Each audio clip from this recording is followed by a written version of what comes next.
प्रभु ने तो दिया है लेकिन न दान करे न अपने शरीर पे खर्चा करे, ऐसा व्यक्ति मरा हुआ है। एक गांव में 3 कंजूस रहते थे, महाकंजूस। पूरा गांव उनको कंजूस कहता था। तो एक दिन उनको मन में विचार आया कि चलो कुछ खर्चा करते हैं। अब कंजूस दिल बड़ा करेगा तो कितना बड़ा करेगा जी। गए तो तीनों, बड़े संक्षेप में कथा कहेंगे, समय कम है। तो तीनों ने एक एक पाव घी खरीदा और एक एक पाव घी खरीद करके गांव में एकदम तन के आए कि आज कोई हमको कंजूस नहीं कहेगा, हम खर्चा करके आए हैं। 1 महीने बाद तीनों का महाकंजूस दोस्त इकट्ठा हुए। ऐसे मुंह ताव दे करके बोले, क्यों भाई कैसा घी चल रहा है? दूसरा कह रहा है चकाचक हमारा। तो कहें बताइए, 1 पाव घी और 1 महीना चल जाएगा? तो बोले, पहले वाले से बोले कि महाराज अभी आपका घी है? अरे बोले हाँ। तो कैसे खर्चा करते हो?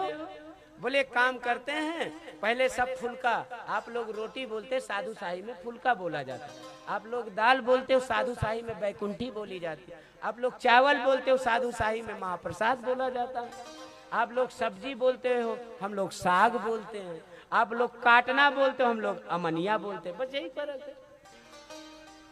तो उन्होंने कहा कि कैसे क्या? बोले एक फुल्का बन जाता है तो आखिरी वाली चुपड़ लेते हैं और ऊपर वाली चुपड़ लेते हैं, बाकी चुपड़ी समझ के खा लेते हैं।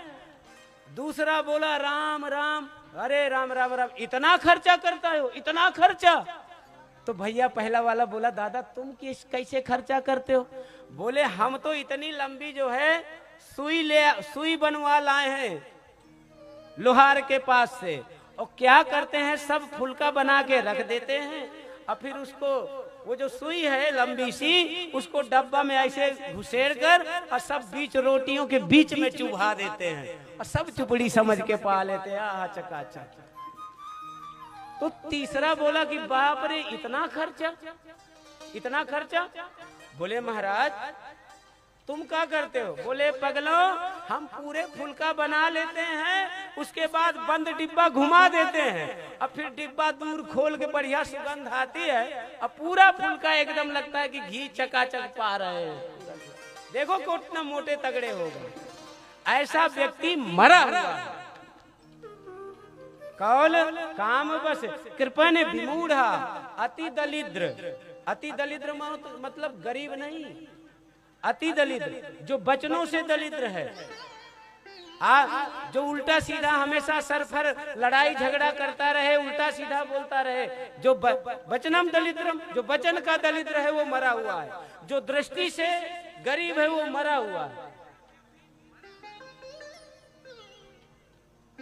कौल काम बस कृपण विमूढ़ा अति दलिद्र अजसी, जिसे अपलंक लग गया वो मरा हुआ है। अब सब लोग ध्यान रखना, अपना अपना एक्सरा देखना कि हम भी जिंदा हैं कि नहीं। कौल काम बस कृपण विमूढ़ा, कृपण विमूढ़ा, मूढ़ा यानी मूर्ख आदमी, अति दलिद्र अजसी अति बूढ़ा, जिसको अपनी ही शरीर भी बोझ हो गई, ऐसा व्यक्ति मरा हुआ है। और फिर सदा रोग बस संतत क्रोधी, जो बीमार है वो मरा हुआ है। वैसे मानस में तो बहुत रोग का वर्णन आया है, उन रोगों की चर्चा करते बैठेंगे तो फिर भोले बाबा का विवाह नहीं होगा। झारखंडी जी बैठ गए हैं संक्षेप में। और सदा रोग बस, उसके बाद संतत क्रोधी, जो ये गांव में ज्यादा है।